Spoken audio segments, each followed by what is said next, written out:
This is the Conscious Mental Health Podcast for curious clients and conscious clinicians.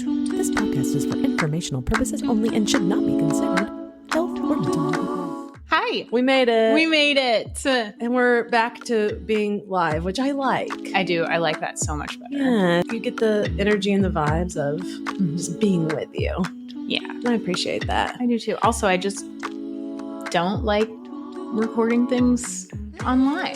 It's just like there's too much to think about, and I see myself, and I don't like that. And I have to pay attention to all the things, and I have to set up the tech stuff on my end instead of you doing all the work. And I like when you do all the tech work better. Oh, yes. Introductions. I'm Laurel. I'm a licensed professional counselor and a mental health educator. And I'm Juniper, also a licensed clinical social worker and mental health educator. And we are mental health educators together. And I enjoy educating with you. Mental health educating. Great. Here we are, mental health educating. What are we talking about today? Well, this is something that has been a long time coming, I think, for this podcast, but also just in general, because it's on the tip of everyone's tongue because November is fast approaching. Oh, gosh. It's presidential election season, and I'm already feeling anxious. There's just that low-level anxiety that's there all the time. All right, so talking about all this, maybe all this political talk has you a little bit stressed out. It can be really stressful. I'd say my stress level is a little bit higher than my friends because I care a lot about humanity. One national survey finds a majority of Americans are stressed about election season. And I'm scared. My stomach hurts every day. I have insomnia, never had it in my life for this election. I've got a ton of anxiety. I'm very nervous, but I'm optimistic. The American people are frustrated. Economically and the cultural wars, and that fear turns into a kind of depression.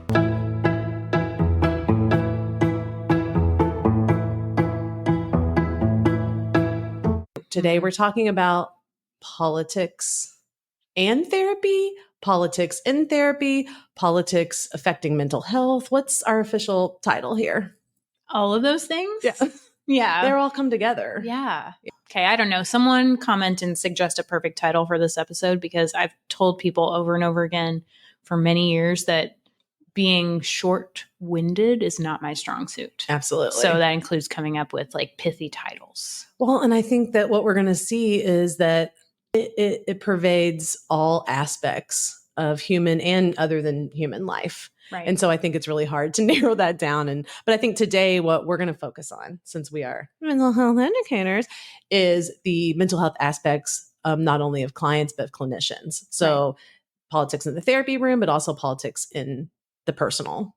And we're going to, I think, start with the personal, and then we'll move flow, if you will, into the therapy space because it'll give us a good foundation, I think. I think so. Yeah. I think as we do draw closer to, in the United States, the presidential election, it's becoming more of a topic for a lot of people, including my clients. And I'm sure other people's clients as well, right? Because if we're feeling it, I'm a client of therapy. I'm not just a therapist. And so, of course, other people are feeling it. Yeah. Mm-hmm. Let's get more into what people are feeling. Yeah. So, and how many people are feeling it. I know. So I just started with the APA, right? The American Psychological Association. I was like, what do they have on that? And they do, as you also noticed, have quite a bit of content around this. And they've done some really interesting studies. And so I focused on an article that was kind of condensing some of this information and these studies and kind of like, it's almost like a meta analysis in a like an informal way. Yeah. It's the impact of election stress is political anxiety harming your health, right? And this is from this summer, July 23rd. So it's pretty recent. And it starts off talking about a Pew poll. So it's really interesting, this language that they use. It says, in a deeply negative snapshot of American politics. I loved that. Deeply negative. Of February 2024, so pretty recently, Pew poll found that 65% of U.S. adults always or often felt exhausted by politics. And 55% always or often felt angry. So that's over half of U.S. adults that participated in this poll. And Pew Research is a huge, I mean, they are the poll people, right? And so we can receive that as pretty accurate. And, what they have found looking through all of these other studies beyond that Pew poll is that political anxiety and stress really harms or can harm both our physical and our psychological well-being and our emotional well-being, right? So it can turn into it is for some people chronic stress. And we know that the presence of chronic stress in our body over time can be really traumatic to our system and damaging to our system. And so there are a lot of real consequences of this. It's not just being like stressed out and anxious, right? It's losing sleep, shortened temper, obsessive thoughts, emotional reactivity, damaged relationships, being hyper-focused on social media. Across 3 separate surveys, 1 in 20 people also reported being so distressed about politics that they had thoughts of suicide. 73% of American adults say they feel anxiety regarding the 2024 election. But it's not just the election. Current events, the economy, gun violence, climate change, things that are also typically discussed during election season are also causing many Americans to feel increasingly stressed.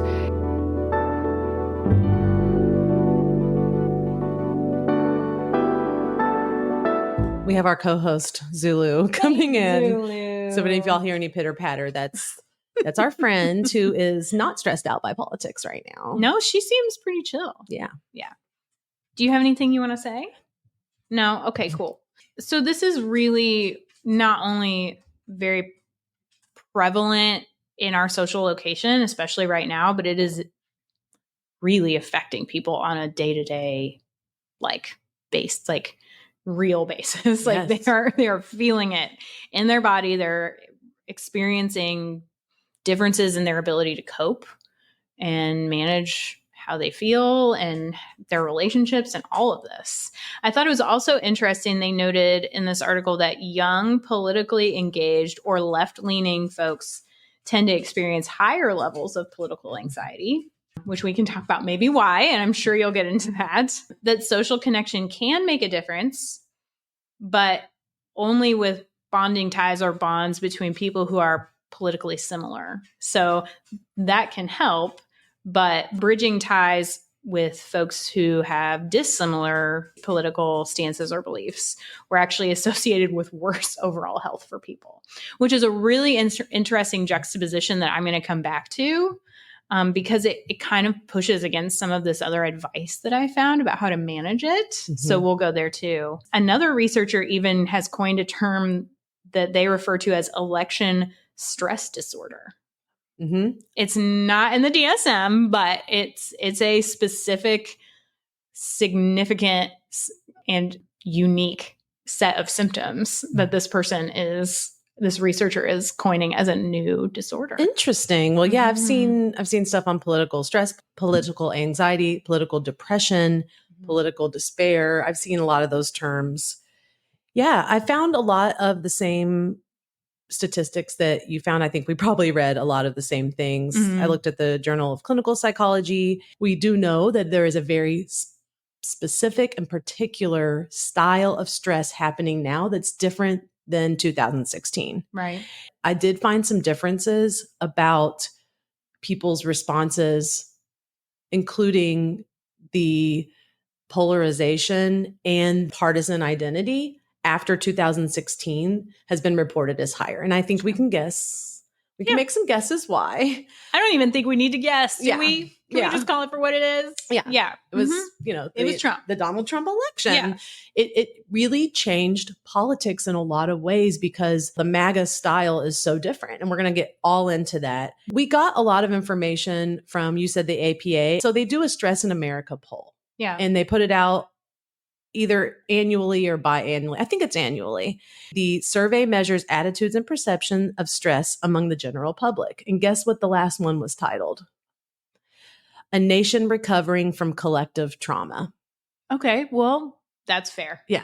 I get shivers thinking about it Yeah. because like this is what tends to happen with trauma and collective trauma and really difficult things, especially when we're in a constantly progressing culture. We've moved on from that. But Yeah. 2016 to 2022, like there was a lot of collective trauma with the global pandemic. Gosh. Because as we know, during the pandemic, politics changed. Right. Oh my gosh. Yeah.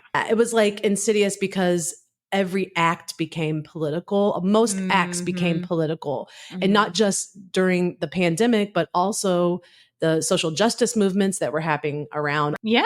I mean, it was wild. I think before that, a lot of people probably who had been a product of various privileges had been used to separating out politics like so significantly, right? Like it was just something that like happened when you went to vote just for one day, or like when you happened to turn on the news. And I think 2020 and moving forward, but for sure 2020 was this catalyst for a lot of people to recognize that, I mean, it was like insidious and pervasive, but like to recognize that maybe it was always like that. And we've just done a really good job of compartmentalizing it. And not everybody has had that experience. I think, again, that's like a product of privilege, but I think for a lot of people, it was very jarring to have all of these like realizations, how politics has its hand in everything. Right? There's a lot of different ways that people have engaged in the political realm, whether it be as a person being oppressed by the political realm, as a person being active, as far as wanting to engage civically or democratically. But I think adding in what happened during that time period, I think is going to amp up the emotional reactivity. And I kind of want to get into why that happened, but I want to make sure that we talked about all the factors that are involved with that. And I believe that is a huge factor. The thing that I noticed it coming out the most in was mask wearing. Oh my god, that was just that is so triggering. Example. I can't even think about it right now. I know. Yeah, it became mask wearing. Not only became moral, it's such a very clear distinction of we feel differently of what our morals are here. And so I think there was a lot of pipelines that were bringing people to these radical spaces. And radical isn't always bad. No, but in some cases, it was gearing people toward white supremacy or gearing people toward the manosphere. That got really big during that time. Or gearing people toward all of these different anti-vaccine. That was a huge thing. And then not even to talk about the entire history of the United States. Right. But I think that those recent events are really fueling it right now. Oh, for sure. Yeah. What comes up for you when I say that? Well, I think it's probably a complicated or like complex puzzle, right? At some point, rather than resisting it and being like, I don't like this because this is not how it used to be. So many of us are just like, well, this is how it is now. And so we don't notice it maybe as consciously, even though it's still there. I think we're just like in it. We're like in the shift rather than resisting the shift, even though it's still present and the changes are still affecting us.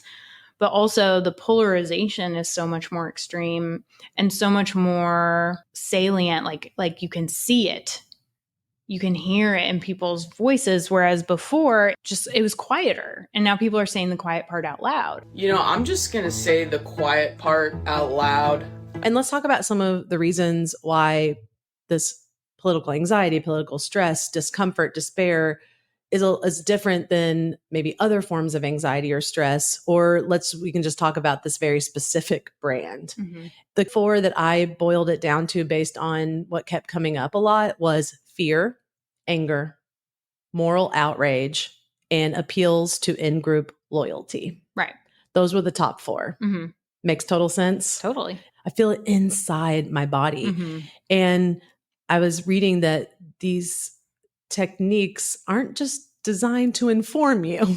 No. Right? They're strategically crafted to provoke a reaction that keeps you engaged, drives media consumption, and compels you to support a particular agenda. Right. And when you talked about that threat to safety, obviously fear is one of those. Mhm. It just really appeals to your personal safety. But I think with the political style of fear, not just your personal safety, but your family, your neighborhood, your state, your country.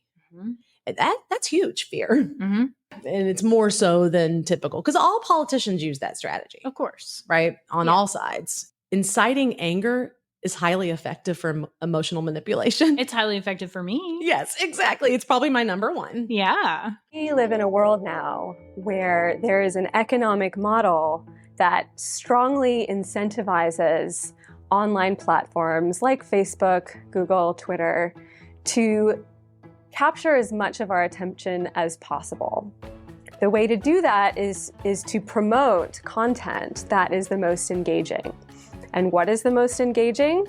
Moral content. And so that means that the algorithms that select for what is shown to all of us in our news feeds are selecting for the content that's going to be the most engaging because that draws the most attention, because that creates the most revenue through ad sales for these companies. This suggests that the kinds of stories that we read in our news feeds online might be artificially inflated in terms of how much outrage they provoke. Immoral events that people learn about online trigger more outrage than immoral events that they learn about in person or through traditional forms of media like TV, newspaper, and radio. So this supports the idea that the algorithms that drive the presentation of news content online are selecting that content that provokes perhaps higher levels of outrage than we even see on the news, and of course what we see normally in our daily lives.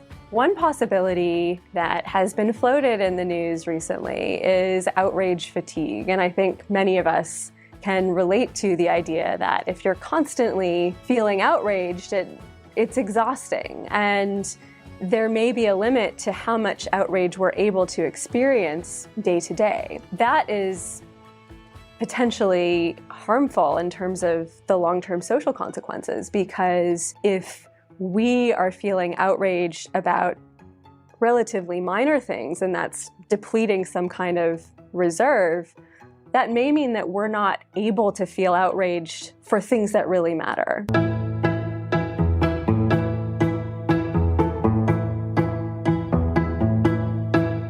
Anger is an emotion that's important. Of course. Yeah, it shows us things like that there's injustices or that a personal boundary is being violated, right? Mm-hmm. So it's a smart one, but it's often used in ways that are inflated and full of misinformation. Well, yeah, I think that's the tricky part. It's not that anger itself is bad. It's just is. It's information, like you said. But it's when someone is able to use and manipulate and create more extreme anger in people, very often through conspiracy theories and misinformation. You can get people really pissed off. You can make a whole lot of money. Right. If you can then say, well, I hear that you're angry and I'm going to fix that for you. Right. It's an effective strategy to get things done because that's what anger is. I find that to be an emotion or a feeling state that drives action. Right. And so it can be really effective that way. But as we've seen, it can also be effective in doing a lot of damage with families, social groups, and in a wider instance, creating hostile environments that are unsafe for a lot of people. Yeah. That goes along with the in-group morality, which again just reinforces a sense of belonging or even superiority, making it easier to dismiss differing perspectives. People may harm those whom they perceive to be in an out-group in ways they would not harm in-group members. For example, one study showed that when soccer fans viewed fans of their own team being harmed, they felt empathy. But when they viewed fans of a rival team being similarly harmed, they felt pleasure. Likewise, people tend to make different moral judgments based on in-group and out-group distinctions. When someone in our in-group misbehaves, the natural reaction is often to dismiss the behavior as no big deal. But when someone in our out-group does the same thing, we will tend to judge the behavior much more harshly. Indeed, when automatic in-group and out-group distinctions replace conscious and thoughtful reflection, we are more likely to harm one another and behave unethically. And I've noticed myself doing it. And I really got to check myself before I wreck myself, because that is a natural tendency, but also can obviously be problematic. Right. In many ways. Yeah. Because all humans are worthy, and other than humans are worthy of respect. Yeah, of course. Well, all. Yeah, let's go with all for now. Okay. I'm playing. And then last but not least, the moral framing. So using moral language to make issues feel like ethical imperatives rather than debatable points. This one for me feels huge. Yeah. What do you think? Oh, for sure. We could do a whole episode just on that. Yeah. The languaging of like, not just, oh, here's how I feel about something or here's what I believe about something, but here is the way it is. It does get into this really interesting concept. It's moral relativism versus like objective truth, and saying that something is an objective truth when maybe it's not can be really dangerous, powerful tool. And a lot of people are using that nowadays. Absolutely. That's the other thing. Personality wise, we talk about all these negative effects, but I don't know if you read this in research, but there's positive effects, obviously, from being part of an in-group or going to these rallies and feeling joy, feeling connection. And some people's personalities are like, debate, bring it on. Sure. But what I was thinking over the last couple of decades is, again, these felt like debatable points. It felt less like an attack on my morality or who I am as a person, rather than we're debating on these particular topics, but it doesn't really affect who we are as people. Right. We can still see each other and respect each other. I feel like that actually has shifted. Oh yeah, I agree. At least in my closer connections, where we do have polar opposite beliefs in a lot of ways. And we're going to talk more about that. But you want to hear an interesting term that I saw come up? I do. Affective polarization. It's where the emotional distance between groups increase, causing individuals to not only disagree with the opposing side, but also actively dislike or distrust them.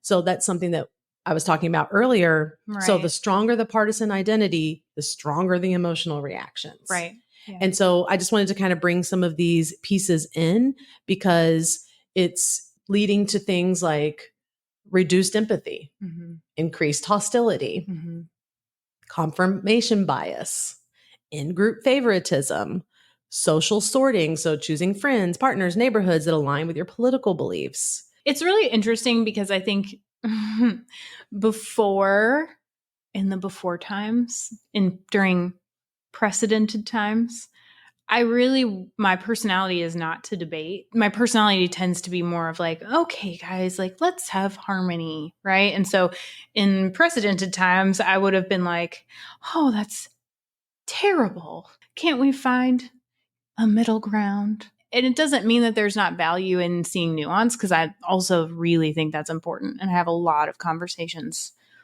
every day about living in the gray. That sounds really awful and heavy and dark and challenging. And is that the only way to like move things forward sometimes, is to have really hard, painful emotions? And I'm not saying that that's all good either. I guess it's just like, now I'm a little bit more like, okay, well, if I'm really angry about something, maybe that's a good thing. And maybe it's not all about like holding hands all the time. It's like, where is the line? I actually have a harder time with that now. Before I would have been like, yeah, let's find a middle ground. And now I really have a harder time. I go back and forth a lot about like, what's the value in either of those things? Right. And I agree with you. And so does a lot of social scientists and researchers. And we're going to get into that when we talk about techniques or ideas, because it's not about suppressing that. Right. It's about understanding it and being able to have a lot of awareness around what maybe is inflated. Right. Sure. And what is important. Not engaging is not the answer. Well, oh yeah, for sure. And in my view, and a lot of other people's views, but I agree with you. And I think that that's what ends up happening is these are all very important parts of the human experience in a social environment, right? And some of this, I believe a lot of people are being manipulated. That's what happens with propaganda. And so you don't get to to have that clear view of the injustices. That's my opinion. I think it gets very hazy because a lot of our biological stuff comes online and it's like, must fight for my, safety and security. Yeah. And I don't think that's a bad thing, but I do think it can lend to behavior that people regret on social media or taking action that isn't fully helpful to meeting your needs of oppression or what have you. Does that make sense? Oh, of course. It is hard to figure out where the line is and how you act on things and which things you act on and which things you pay attention to when so much of the information you're receiving is not even being put out in good faith.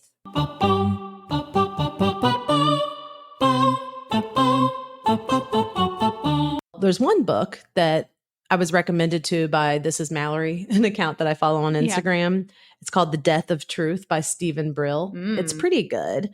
Sounds dark. But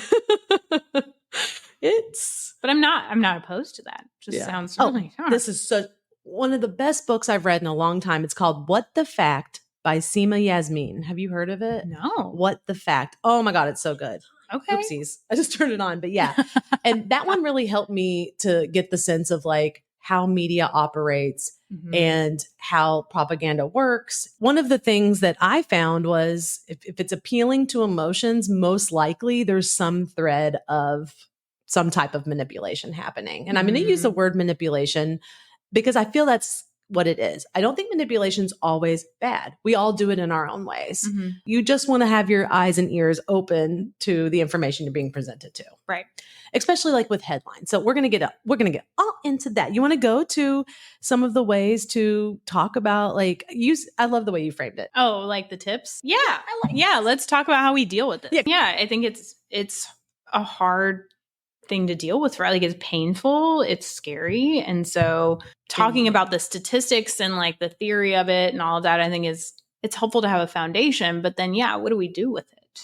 And so as we were prepping for this, and I know like you had kind of looked up a couple things too, but I try to look and see what was out there as far as like advice. Because okay, so we have this article like, oh, everybody's sad, everybody's angry, everybody's anxious, and it's an election, and fuck you. Like, I mean, right? Like, what do we do? And so much of that work as a therapist or as a mental health professional is sitting across from someone who's like, I'm feeling this way. What do I do? And it doesn't mean that we have the exact answer, but of course, like that's where my brain goes. I'm like, well, what do we do about that? So I looked up some different tips that other people have put out there and offered.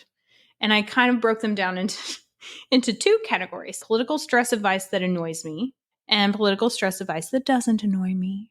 Thing number one I'm watching absolutely no news. Number 2, limit your time on social media.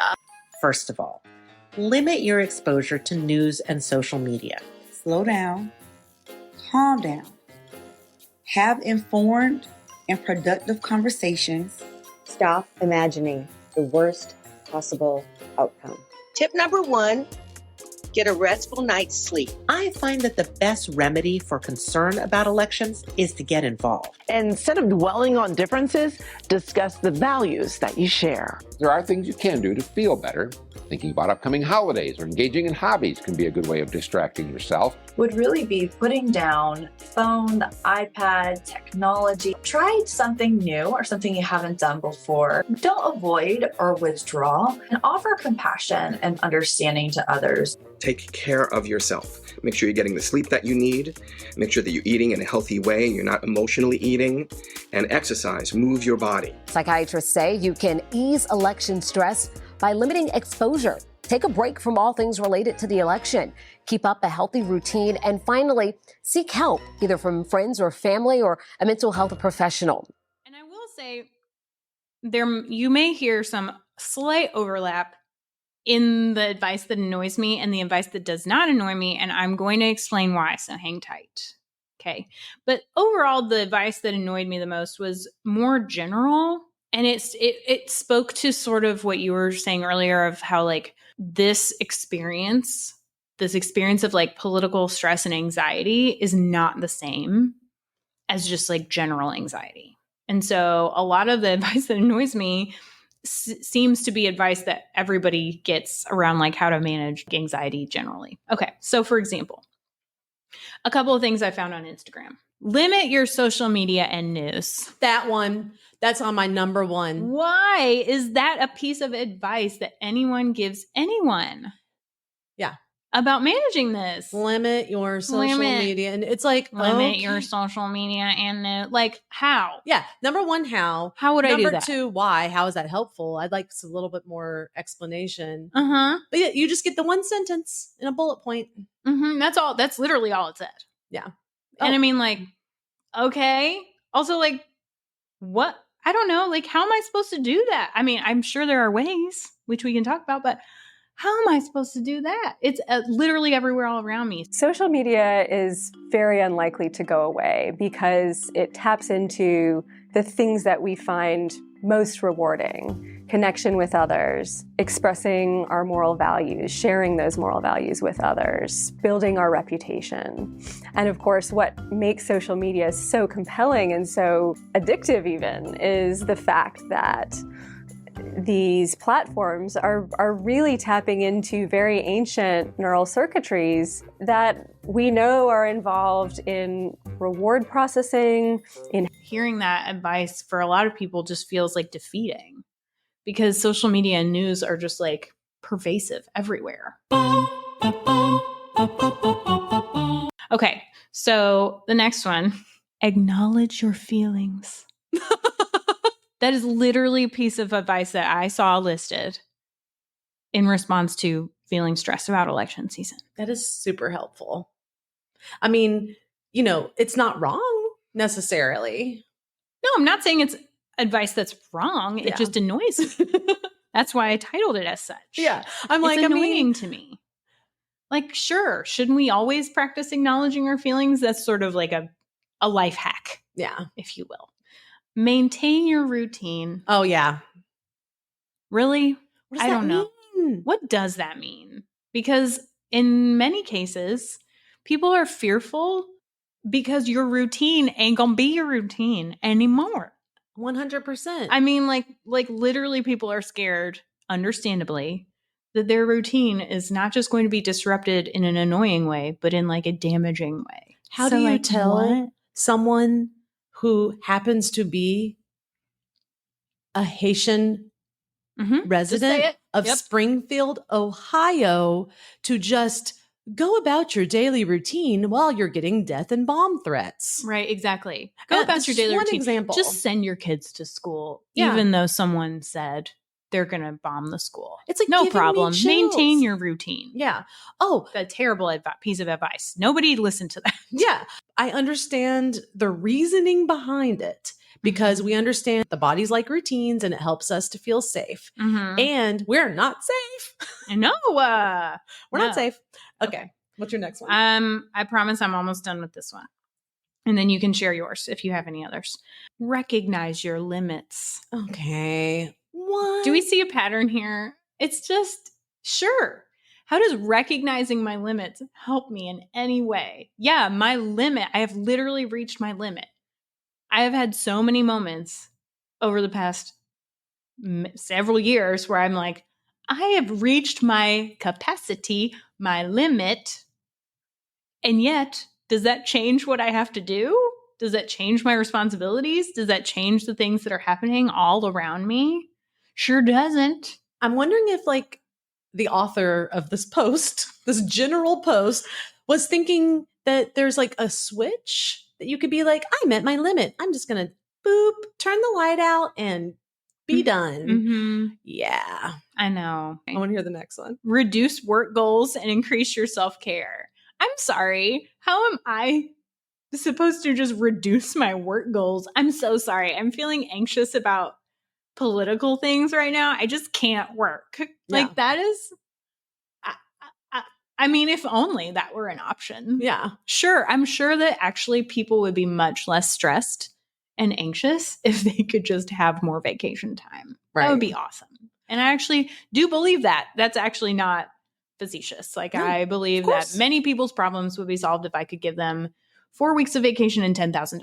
Yes. At least for, a short time. Right. That that might mitigate some of their symptoms. Yes. But yeah, like telling a person to reduce their work goals and increase their self-care as the advice is wild. I've to never me. even seen that It is one. unhinged. I've seen engage in self-care and then nothing else. And Nothing that's else. another irritation. Yeah. Caring for myself is not self-indulgence, it is self-preservation, and that is an act of political warfare. Today, the term self-care has become removed from its origins, based on Audre Lorde's experience as a Black feminist lesbian who found care in the richness of her relationships and her work. Self-care has been watered down, repackaged, and sold to us by corporations looking to cash in on our desire to better ourselves. What does that mean? What is that doing? Yeah. And let's just go ahead and say what the quiet part. So I'm going to say my quiet part is, what is the goal here? I agree. Are we trying to get rid of these feelings? Are we trying to be able to live with the stress of politics? Like, I guess I'm curious when people talk about this, are we trying to eradicate them, the feelings? You know what I'm saying? Like, right. It's so vague. I need explanation. I do too. Well, it's also pathologizing to me. And I guess it's helpful at times to focus on what we can control. So I'm not saying that that's not sometimes a helpful mindset. Political stress is not something that came from inside of you. It's a systemic problem. And so, like, reduce your work goals, increase your self-care. Here we go. Acknowledge your limits and your feeling. Like, it's framing all of this as like, this is a problem inside of you, right? Rather than a problem that's coming from the outside all around you and like battering you constantly. It is you. Systems theory isn't like a concept that's a metaphor. Systems are you because you are systems. Yeah. I think this idea that we can, like, again, like a switch, separate ourselves from the communities, from even who knows greater beyond that, it doesn't seem to work or be reality. Right. And I think that a lot of that, like, crappy ass advice just assumes that you are somehow separate. And that part is not just irritating, but in my opinion, potentially harmful and dangerous. Yeah, for sure. I mean, am I being dramatic? No, I think that's part of this, right? It's like, it is harmful to somebody to say, well, I know that you're afraid and angry and stressed, but that's probably all just like your problem. It's not because of anything that's happening outside of you. That is harmful. Right. Of course that's harmful. And have you heard of the term political is personal? Personal is political. It kind of was coined during the feminist movement in the 70s. But the idea was that the political is personal because it affects your body. For example, this is coming out obviously before Roe v. Wade. And they're saying, wait a minute, politics affects what I can and can't do right within my body. And I think it goes even further. If you want to be real, the food that we eat or consume, the air that we breathe, that's going into your body, and it is affected by politics because there are laws and regulations and there are environmental racism. Oh, yeah. So anyhow, I just think it's laughable to think that we can separate ourselves from politics. Right. And I don't mean to sound pretentious, like we just happen to be systems thinkers, but like it makes me sad because if we don't recognize how inextricably linked, then I think we can be doing ourselves a disservice to think that we can just shut it off with a switch. Yeah, I agree. And it also does others a disservice who can't shut it off with a switch. Like we talked about those residents of Springfield, Ohio. They don't get that opportunity right now. And so many other people don't. And so, yeah, I think those are really shitty pieces of advice. And does someone actually look at that and be like, oh, yay, I'm going to do that. I'm going to limit my social media. I don't know. It really makes me think of, and I don't even remember who the person that posted some of those, like that's an amalgamation of several posts. Like, and I'm sure they were, good-hearted or whatever, but good-hearted or whatever. But it just really makes me think of a corporation, sort of like a checking off a box of, okay, well, we talked to you about your mental health, so go back to work now. Right. That's what it feels like. I don't know. It just feels like somebody's like patronizing me. Good on you. Hey? Yeah, you did such a great job. Don't worry. You'll get there one day. Soon you'll be just as good as the rest of us. So cute. I know that lots of people have various levels of engagement with politics. And some people naturally don't feel comfortable engaging, or that's not something that they've done ever in their whole life. Like you hear people saying, I just don't pay attention. Yeah. Or I can't watch any of that stuff. And so I don't want to criticize or belittle people's choices. Right. But I think that that's like a very individualized situation. Yeah. Right. So just like anything, I would hope, especially as a clinician or mental health professional, we can't make like totally broad sweeping generalizations because there might be a very real, like legitimate reason that somebody is saying that. Yeah. You know, what if, I mean, this is just one example that's coming up, but like, what if they have actual PTSD and looking at those things is really damaging to them because it triggers like old trauma and sends them into a crisis. Like there are a lot of reasons why people might legitimately not be able to engage in that. Absolutely. And so I think, yes, that's another issue is like swinging so far the other way where we're shaming people for their level of engagement just overall and being like, well, why aren't you doing these things? Then you must like suck as a person and you're not like a, you know, whatever. That's not helpful either. Yeah. So I think we really have to understand the nuance. Right. The nuance, as always. And that's what it talked about. Like there's no one size fits all. And that a lot of the suggestions are so one-sized. Absolutely. And when we're talking about suggestions that we've come across, we're talking about ones that personally appeal to us, but then also that are just part of the literature. So take what you want. Right. Kind of situation, or see if this works for your personal set of circumstances. People that have been bullied or have been SA'd or have been in some part of abusive relationship that was obviously triggering and maintain and continues to be that way because of the bullying that's happening in that presentation of aggression and control and gaslighting that's happening a lot from our highest political leaders who we're supposed to trust. So yes, and I didn't see any of that being talked about on strategies. No. No. Right? Was there anything else that we came across that was annoying, or are those the top? No, I think those were the tops. Are we ready for some advice that doesn't annoy Yes. me? Okay, here's some advice that doesn't annoy me. And I'm curious how you feel about it. Because like in this conversation, you know, some of the things that don't annoy me as much might still annoy you. Right. So, okay. This is actually really interesting. These are a couple pieces of advice. These weren't the only pieces, but from the EAP provider for Harvard University. Live your values. Okay, and so here's why I like that one. It has vibes of acceptance and commitment therapy where even when things are difficult, if we can kind of focus in and stay grounded in our deeply held values, that can help us move forward. So it's not dismissing our pain or our hurt or our stress or our fear, but it's about acknowledging those feelings and still sitting and being in those values that we hold so deeply. So the next one that I liked, and I'll kind of combine it with a couple of other ones that were all in the same theme. So all in the same theme: seek community, partner with allies, right? Connect with friends who can engage in these conscious conversations. So have conversations with you in good faith. Those were all different pieces of advice I found in different places, but all seem to have a similar theme. And it kind of goes back to that research that said bonds between people who have the similar values and engaging those and like purposefully and intentionally seeking those out and connecting with people, not just like knowing that they're there, but intentionally being together, is linked with better physical and mental health in this realm. So I liked that one because it was a little bit more specific. There were a lot of good pieces of advice, including things like engaging in activism, like we've talked about, kind of aligning with the values piece.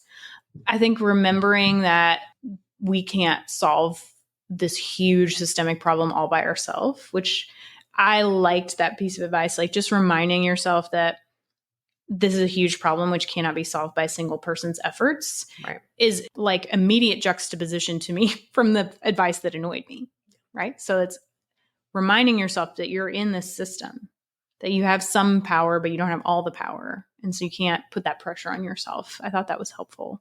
Okay, so I have some interesting ones. So it doesn't annoy me, it's just interesting. Instead of the like limits on your social media, like set a limit on your media consumption. Instead, it was like a little bit more specific. I found multiple sources saying that you should read your media rather than watching it. I thought was super interesting. And then they pointed back to a study that showed that people who watched footage of like a natural disaster, I think it was a hurricane or like maybe multiple, had more like PTSD symptoms than people who read about it or react PTSD, like trauma reactions. So instead of just being like, oh, I'm setting a limit, you know, kind of coming up with a plan for how you're going to engage, maybe reading things rather than constantly watching things, because speaking to the like stoking the fires of anger, like especially visual media, like they want to keep you engaged to make more money. So it's going to be more significant, like severe things that you're seeing. Whereas when you're reading it, your brain's absorbing that differently. Yeah. Right. It's creating its own kind of visuals and narrative. Right. Under that umbrella, there was advice to stop commenting. Oh, which I thought was really interesting. Yeah, that was not one that I know. Came up with. Yeah. So technically it was stop scrolling and commenting, but I focused on the commenting, and the specifier they wrote was our mental health is more important than keeping up to date or winning an argument. Not just like set a limit, but really like, how am I going to understand how I'm engaging with all this stuff around me? How many times have I started reading comments of people arguing over and over again? And I'm like, why am I even reading this? I've been reading it for so long. All right. I don't even know how I started reading this. Yeah. Or like spending our time like commenting, like engaging, like is that helpful? Right. Is that doing anything for us? Probably not. And then having a doom scrolling plan. Okay. I thought that was good advice too. Okay. So include time frames of when you're going to doom scroll. That's hard. I know. But I just thought it was interesting, like we're acknowledging that we're going to do it rather than just being like, don't doom scroll, being like, okay, when am I going to do this? Right. Where am I going to do this? Right. And then I like the where. I like they also included joy scrolling. Oh, like include joy scrolling. Yeah. As well. I have certain accounts that are all animals. Mm-hmm. Just that. Mm-hmm. My favorite videos. Could that be called joy scrolling? Yes. It said sending memes, joyful pictures, gratitude, or just checking in with others. Okay, gross. I don't do that. I look at animals and cats. I like cats knocking things off. I like cat taps. Mm-hmm. I like dogs being derps. Do people still say that? Yeah. No, so to me, that's joyful. No, I think whatever you want it to be. Okay. Joy scrolling is, whatever you want it to be, as long as it's the opposite of doom scrolling. I like that. Making space. Yeah. So I think that made more sense to me. Like those ways of acknowledging like how we engage with social media and news and media than just being like, don't do it. Yeah. So there's a few more recommendations around that. What do you have? Dr. I think Kevin Smith, who's a political scientist, they said that people who understand the democratic system or like understand more about how it operates tend to have less anxiety and stress around it. Mm-hmm. So some of the ideas were the more knowledge you have about how the system in America works, that actually people reported feeling more sense of being a little more in control, not in control, but like understanding it better. So he was talking about how a lot of not knowing how the system works can cause that like fear or dread. Yeah. And I thought that was interesting. And that's kind of attached to the media literacy part. Mm-hmm. Something that I've been noticing and I've read a lot about is the sources of media. So for example, when you're looking at highly polarized media sources that are either one end of the spectrum to another, and some aren't even on major news sources like just YouTube. Yeah. And I know because I consume some of those. Yeah. But that it is going to have more of those emotional manipulation techniques and to find more centered. And I found a really cool way to do that. And this is the first time I've ever used a YouTuber's code for an ad they were doing. Interesting. Okay. I did it, but it was for Ground News. Are you familiar? Mm-mm. So what Ground News does, and we don't have a code because we're not that cool yet. No, but if someone wants to give us a code, please, by all Right? means, give us all the codes.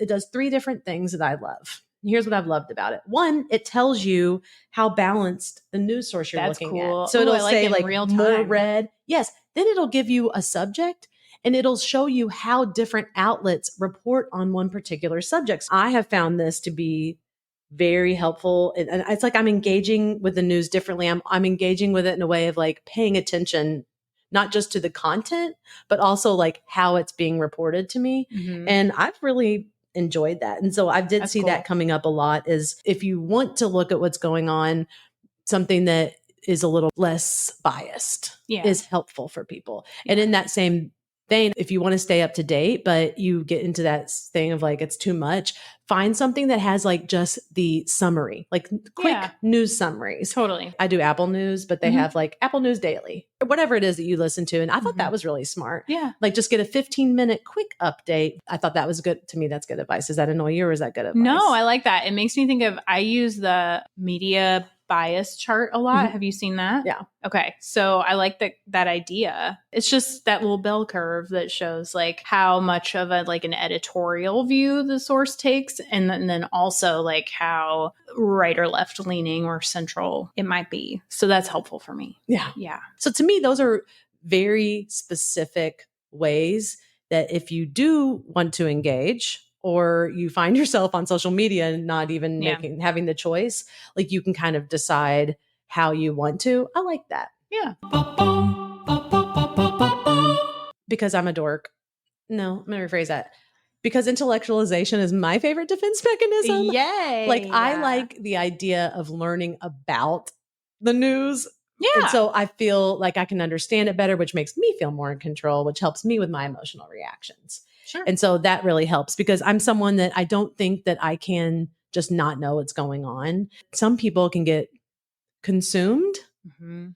and overconsume. Yeah. And there's like this, you can do it with anything. It's Sure.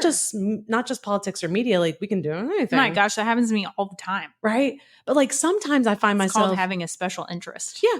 I don't want to stop. Just like any other area that we overconsume that doesn't feel good to us, like what are our strategies around that? But anyway, I really like that one because I don't feel it's an option not to for me.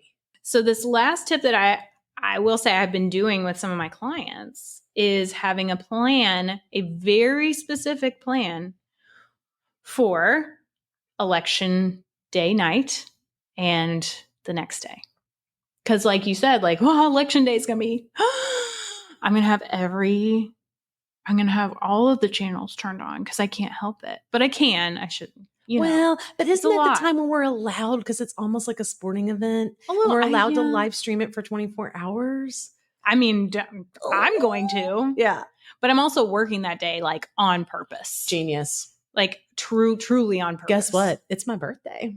What? Election day is November your 5th. birthday this year? Oh my Yes. But I would say for the day of, and then like weeks following, because my Yes. sense is that it could be like it has been in many election cycles past. Right. Yeah. And is then the so we clear have one. expanded that in some conversations. Like, Yeah. might not be just the next day. It might be the next few weeks. Like, what are we going to do?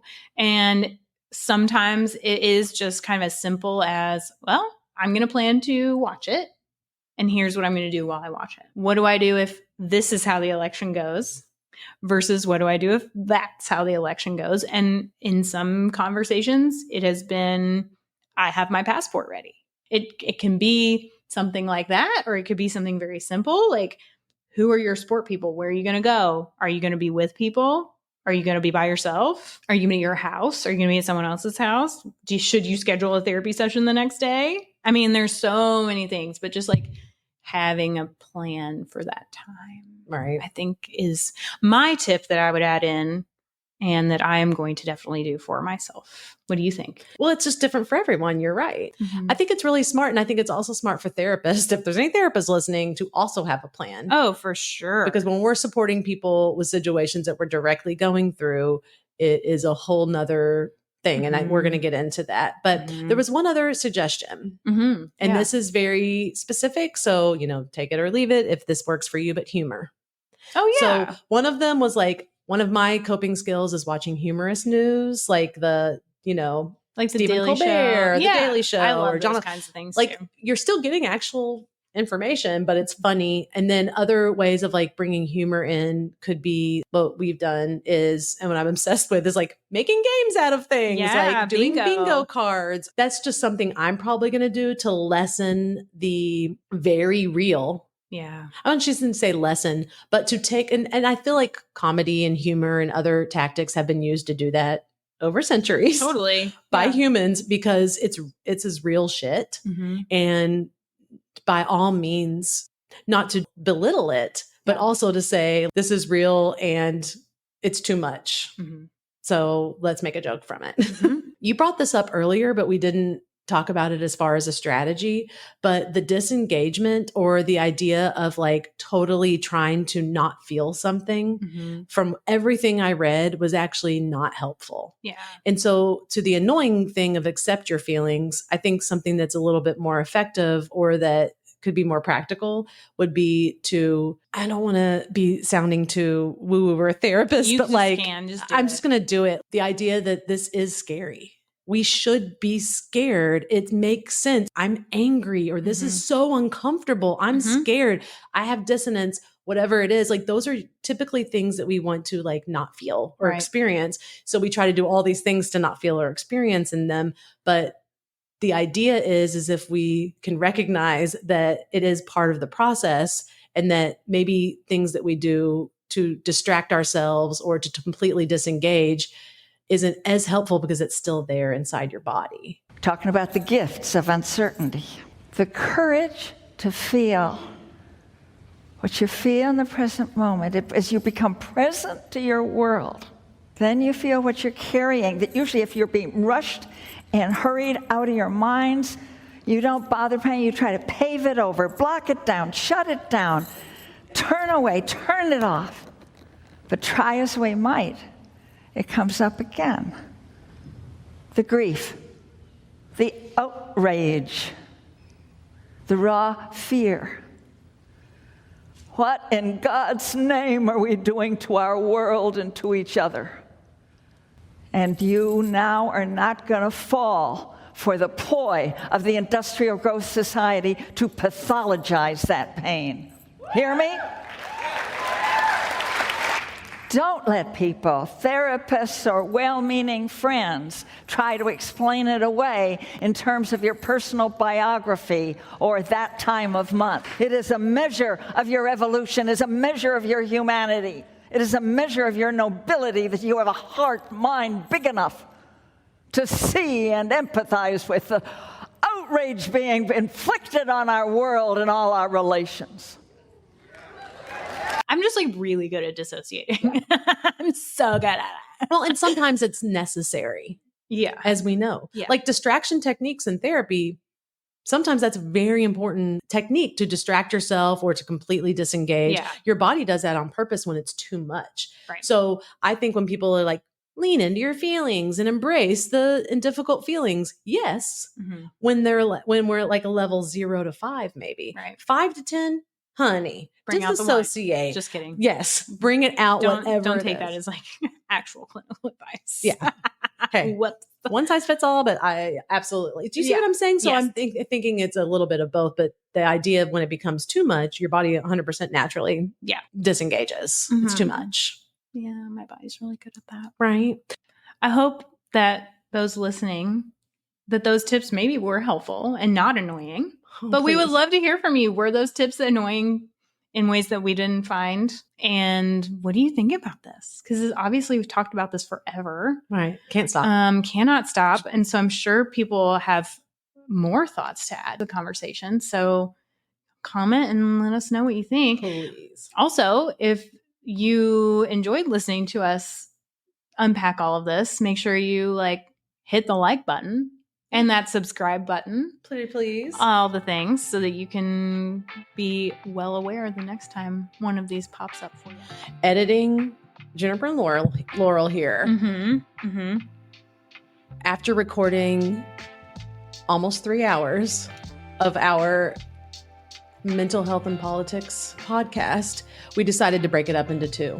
Yes, we had to, because there's no way anyone wanted to listen to that amount of our chattering in a straight.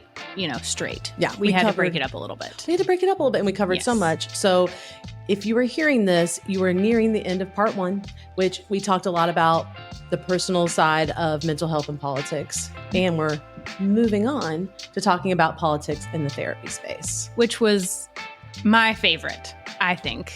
But you can decide for yourself if you like part 1 or 2 better. I love that. Let us know. See you soon. Bye. Like and subscribe. Okay, see ya.